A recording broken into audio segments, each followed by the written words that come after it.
Sagrada Escritura en el capítulo 2 del Evangelio de San Lucas, desde el versículo 15 en adelante. Lo vamos a leer en el nombre del Padre, y del Hijo, y del Espíritu Santo. Amén. Son partes de la Sagrada Escritura y más importantes.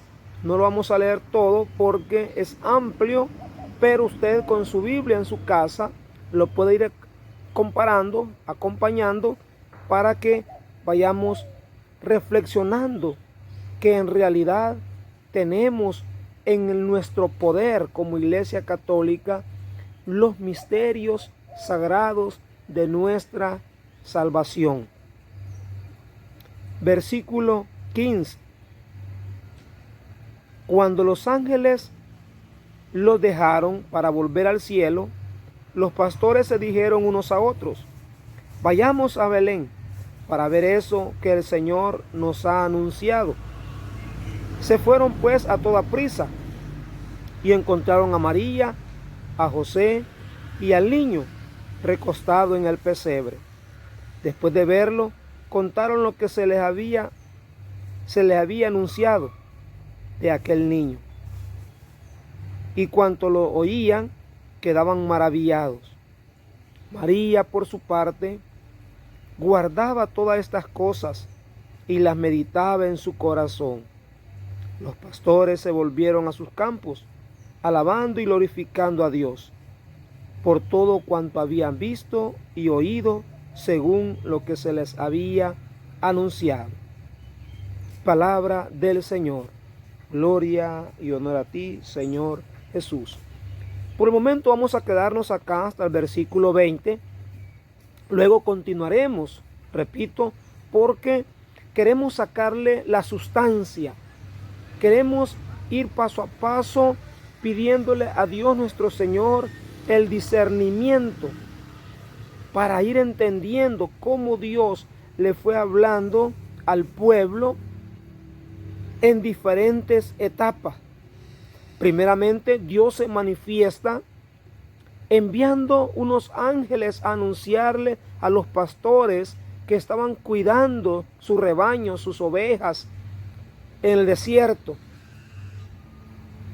Allá de noche, casi de madrugada, los ángeles le llevan el anuncio a los pastores.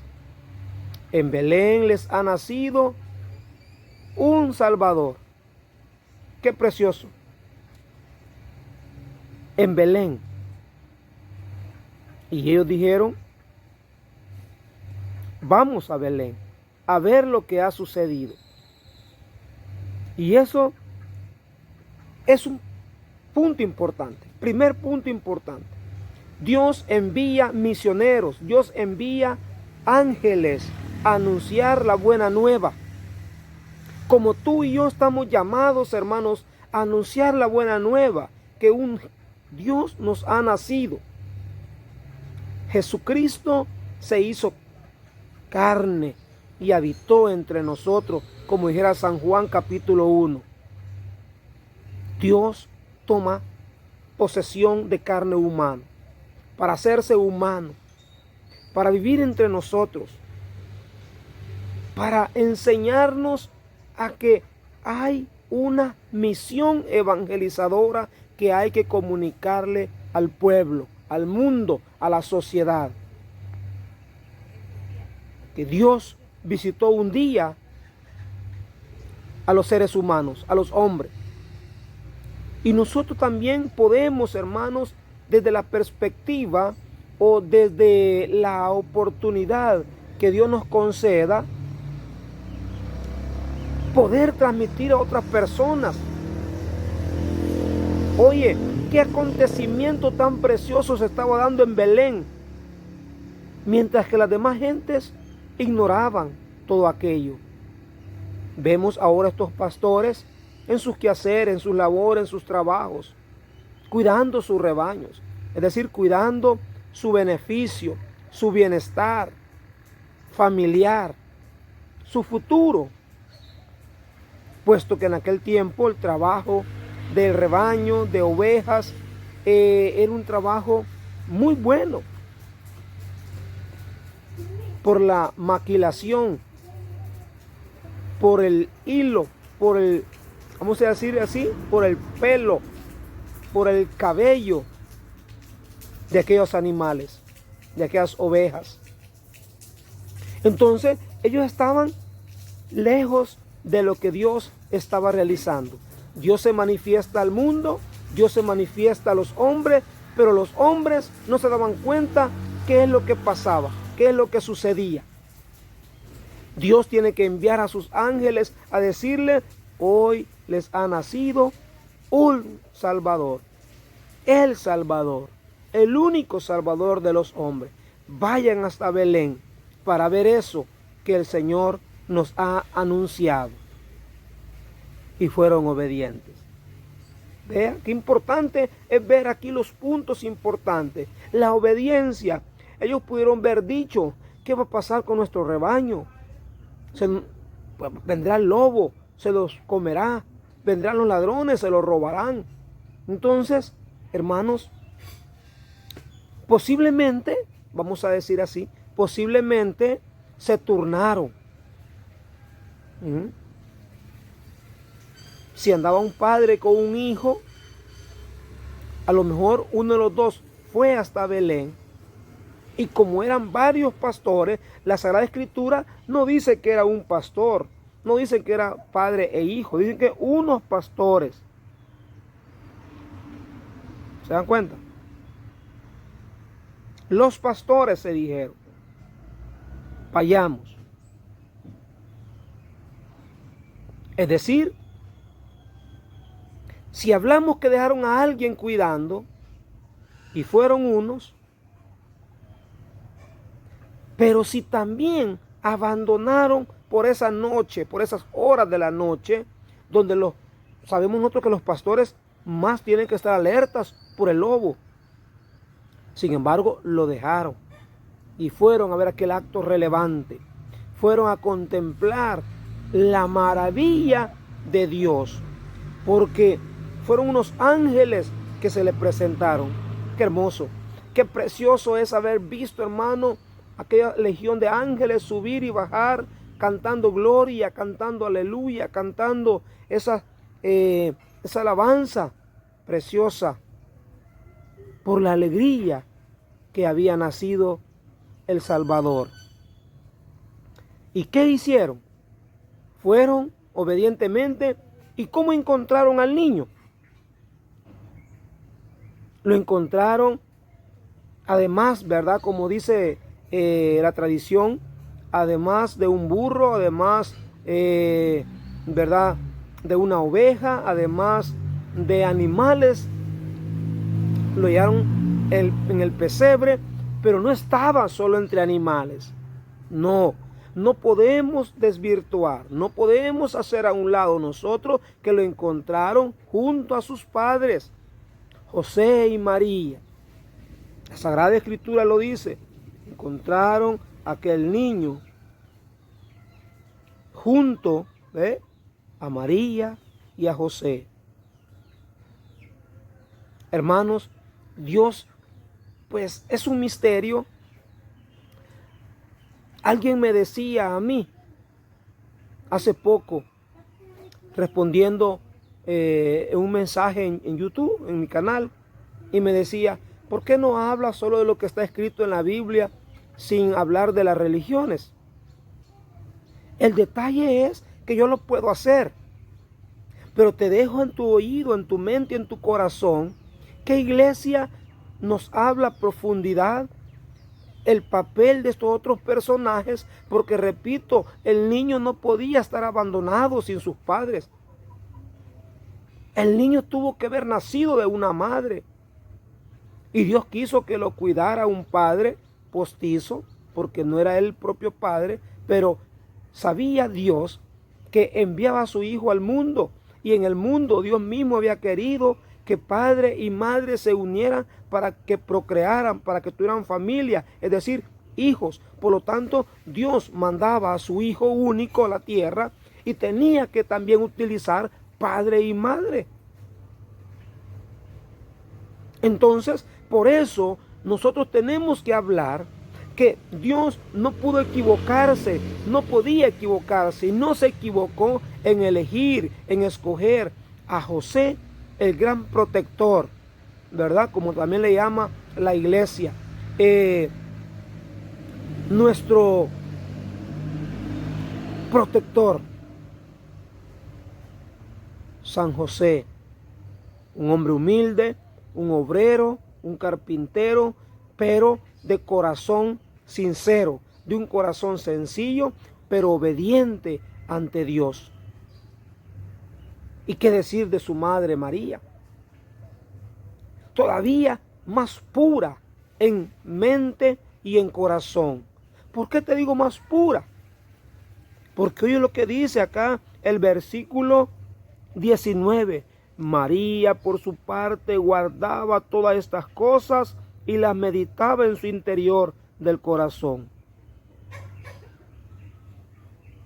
¿Cómo no vamos a entender y creer nosotros que tenemos delante de nosotros una gran mujer que nos enseña cómo meditar en Dios, en Jesús, cómo meditar en oración, cómo estar en silencio exterior, físico, quizás sin gritar, sin hablar en la oración, pero meditando interiormente, reflexionando todas aquellas cosas, porque recuerden que María era todavía una adolescente, una jovencita, que no tenía experiencia de madre, no tenía experiencia de una vida ya de una señora de edad. Por lo tanto, ella nos enseña a meditar. Y a lo largo de estos pasajes, no solamente una vez la Sagrada Escritura nos va a enseñar eso. Meditar, reflexionar. ¿Cuántos de nosotros vamos a la iglesia y no vamos a meditar en el Señor, que lo tenemos en el sagrario? Hay una lucita encendida en el centro del altar cuando entramos al templo y se nos olvida, nos ponemos a platicar, nos desconcentramos, no vamos a hacer, no llegamos a hacer lo que tenemos que hacer, a ejemplo de nuestra Madre, la Virgen María. Meditemos en ella, aprendámosle a ella, dejémonos enseñar por ella, no porque ella sea una diosa. Tengo que también repetir esa frase, porque muchos siempre me van a preguntar y me van a decir, no hables tanto de ella, ¿y de quién voy a hablar en estos días? En la Sagrada Escritura nos enfocan especialmente a ella. Curiosamente, yo hoy mencioné un burro, un caballo, una ovejita, animales, pero curiosamente, te voy a leer, porque aquí no lo dice así. Fueron pues a toda prisa y encontraron a María, a José y al niño recostado en el pesebre. ¿Ve? Lucas no retoma animales, pero sí retoma el pesebre. Aquel Dios con nosotros nos comienza a enseñar desde su niñez la pobreza, la sencillez, la humildad. Que no por ser Dios va a hacer alarde de la fama, del poder, de la prepotencia, del orgullo, de la soberbia, del poder, de la corona, de la majestad. Y por eso que esta nueva etapa del Nuevo Testamento va enfocada precisamente en eso. Ya no en reyes como el Antiguo Testamento, reyes de poder, reyes de fuerza, reyes de vigor, reyes de maldad, reyes que se olvidaron quién los había puesto en ese lugar tan precioso, tan grande, que era Dios. Porque la Sagrada Escritura nos dice que todo poder es dado por Dios, permitido por Dios, todo puesto, alcalde, presidente, diputado, reyes. Sin embargo, cuando llegamos a esos lugares, cuando llegan a esas partes de esos puestos, se olvidan que fue Dios quien nos ha puesto ahí. Hermanos míos, la Sagrada Escritura nos va enfocando en eso. Hoy vamos a caminar un poquito al versículo 22. Siempre San Lucas capítulo 2. Y vamos a encontrarnos con la frase de la Sagrada Familia. Hemos visto el primer versículo donde nos habla de una familia. Para que haya una familia tiene que haber un hijo por medio. Y el versículo 16 nos decía, fueron a toda prisa y encontraron a María y a José y al niño acostado en el pesebre. Primer momento en que nos habla de un matrimonio, ya de un hogar, de una familia. Luego, verso 22, cuando se cumplieron los días en que debían purificarse, según la ley de Moisés, llevaron a Jesús a Jerusalén para presentarle al Señor. Como está escrito en la ley, todo varón primogénito será consagrado al Señor, y para ofrecer en sacrificio un par de tórtolas o 2 pichones, conforme a lo que se decía en la ley del Señor. Vea, siempre José y María, siempre ese sagrado matrimonio, sagrada familia, cumpliendo la ley de Moisés. Cumplir la ley de Moisés era decir, cumplir la ley de Dios, guardar la ley de Dios. María cumple con ir a presentarse porque ya era tiempo de su purificación. Aquí dice a los 8 días. Ahora tradicionalmente son 40 días de reposo, de descanso de la madre para ir a agradecerle al Señor después de haber traído al mundo a un ser querido, a una persona, a un niño. Por lo tanto, vemos nuevamente que sus padres, los padres que Dios eligió para su hijo, eran obedientes a la ley. No hicieron alarde siempre de la fama, del poder. Yo soy la madre del Verbo, yo soy la madre del Mesías, yo soy la madre de Dios, del Emmanuel, es decir, Dios con nosotros. Entonces, ¿para qué voy yo a ser obediente a mandatos de hombres? No, ellos eran obedientes, eran humildes, respetaban la ley, respetaban a Dios, y por eso Dios no se equivocó en la elección de sus padres. Ahora, desde tierno, sus padres llevaron al niño al templo. Más adelante vamos a leer también que dicen que a los 12 años vuelven a subir al templo sus padres, llevando al niño nuevamente al templo. Es decir, acostumbrando al niño, respetando, obedeciendo las leyes. ¿Para qué? Para que este niño también fuera creciendo, conociendo los misterios de Dios, conociendo el plan de Dios, conociendo el templo, la casa de Dios. ¿Por qué muchas veces nosotros no hacemos eso, hermano? Decimos que no podemos ir a la iglesia, al templo, a misa, a la asamblea, porque ponemos pretextos que por no ir a los niños para que no hagan bulla. Eso depende, hermano, de la educación que nosotros le demos a nuestros hijos. Ahí depende de la palabra sagrada familia, no solamente por decir sagrada, solamente porque José y María eran sagrados, personas que honraban, respetaban los mandatos de Dios, sino que era una realidad y lo hacían con hechos.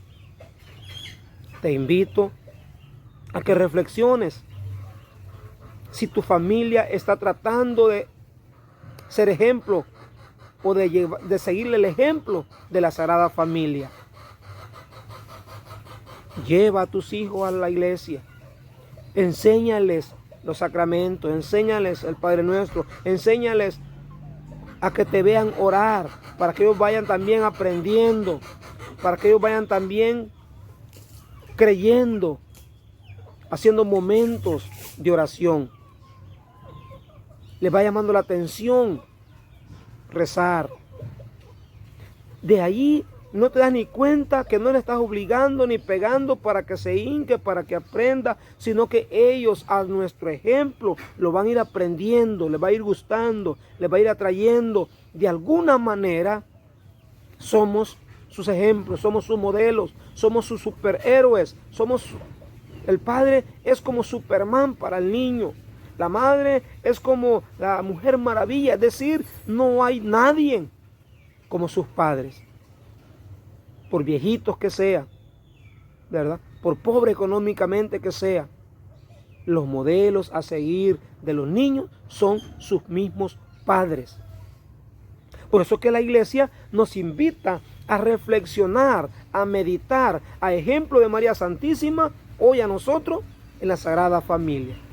Estamos haciendo actos, estamos haciendo pasos, dando pasos, ejemplos para ser una familia que un día el Señor también diga, una nueva Sagrada Familia tengo en la tierra. O que los vecinos, que los paganos tengan que decir, la familia de don fulano, la familia de doña fulana, mi respeto para ellos. Qué familia, qué ejemplares. Vean sus hijos, no andan metidos en grupos, en pandillas, no andan fumando, no andan bebiendo, no andan robando, no andan haciendo la maldad. No dice malas palabras, no lo veo con malas compañías. De esa manera, sin que tú agarres el micrófono, un megáfono a predicar, gritando en voz en alto, no va a hacer falta, porque el testimonio puede y arrastra más que 1000 palabras que nosotros prediquemos en el templo. Vamos a ir terminando esta reflexión de este día diciendo esto. Verso 25. Cuando María llevó al niño a presentarlo, en Jerusalén vivía un hombre llamado Simeón. Era una persona justa y piadosa que esperaba que Dios consolase a Israel, y estaba en él el Espíritu Santo. El Espíritu Santo le había revelado que no vería la muerte antes de haber visto al Cristo del Señor. Movido por el Espíritu, vino al templo.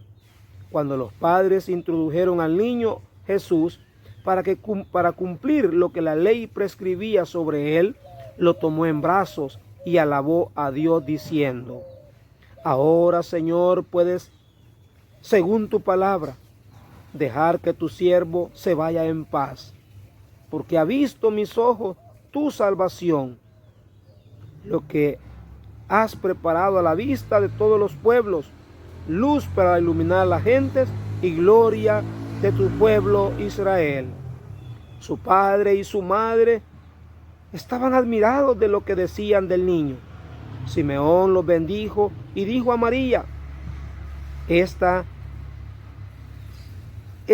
está destinado para caída y elevación de muchos en Israel, y como signo de contradicción, a ti, atención al verso 35, a ti, le dice a María, una espada te atravesará el alma, a fin de que después queden al descubierto las intenciones de muchos corazones. Palabra del Señor. Gloria y honor a ti, Señor Jesús. Qué importante, hermano. Qué importante que aquel anciano llamado Simeón profetiza también a María Santísima la muerte del niño. No se lo dice con esas palabras, pero recuerda que le está profetizando a María que a ella le iba a atravesar una espada de dolor. A ti una espada atravesará el alma. ¿Cómo no iba a ser una espada, hermano, de dolor, de muerte, que María iba a sentir al ver a su hijo colgado en aquella cruz, siendo destruido, matado vilmente por aquellos hombres que nunca quisieron creer y entender que Jesús no venía a hacerle daño a nadie, sino a dar su vida para salvación de todos ellos? Hermanos, dejémonos iluminar por el Espíritu Santo. Dejémonos iluminar por esa presencia viva de Dios. Primero, para que nos impulse, a ejemplo de los pastores, a ir a visitar a Jesús, a ir a llevar, hermano, a Jesús nuestras plegarias, nuestras súplicas, nuestras acciones de gracias, y elevarlo, glorificarlo a ejemplo de Simeón. Más adelante continuaremos hablando de otra mujer también, más testimonios desde ese pequeño nacimiento, desde que ese niño que trae misterio a través de nuestros padres, José y María. Compartan este programa, compartan este video, dejen ahí sus consejos, sus mensajes, sus preguntas y también denle clic a la campanita para que ustedes puedan recibir las notificaciones cuando subamos nuevos videos. Bendiciones para todos.